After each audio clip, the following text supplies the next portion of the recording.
আজকে খামারে মুরগির বয়স 4 দিন। তো মুরগিগুলো বেশ চঞ্চল, আর এবার ওইভাবে মারা যাওয়ার রেশিও হয় নাই, যদিও অনেক গরম পড়তেছে। প্রথম দিকে 3-4টা মারা গেছে, যেগুলো আসলে শুরু থেকে একটু সমস্যা ছিল।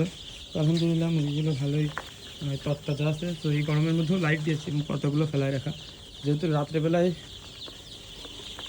ঠান্ডা হচ্ছে এবং দিনের বেলা অনেক বেশি গরম পড়তেছে। তো দেখা যাক কী হয়। খামার প্রস্তুত করে অ্যান্ড ভিডিও করা আসলে ওইভাবে মনে করেন যে মুড বানানো আসলে একটা টাফ ব্যাপার। মানে এত বেশি কাজ, এত বেশি খাটা লাগে এখানে, যেটা আসলে চিন্তার বাইরে। সো সব কিছু ঠিক হয়ে গেলে, মুরগি বড় হয়ে গেলে আসলে এই খাটনিটা অনেকটা কমে যায়।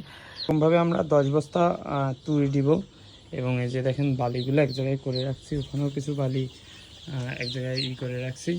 সো এই হচ্ছে কি আজকে 4র্থতম দিন। এভাবে আপনাদের আপডেট দিতে থাকবে ইনশাআল্লাহ কীভাবে কী করতেছি। তো এই মুহূর্তে আমরা, যদিও গরম পড়ছে, তারপরে ওষুধ চালানো বন্ধ করি নাই।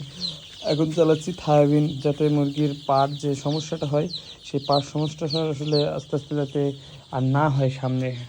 তো মুরগিকে থায়াবিন দিলে মুরগি আর কি পঙ্গু হওয়ার সম্ভাবনা কমে যায়। মুরগি প্রচুর পরিমাণে পঙ্গু হয় এবং নষ্ট হয়ে যায়, মারা যায়।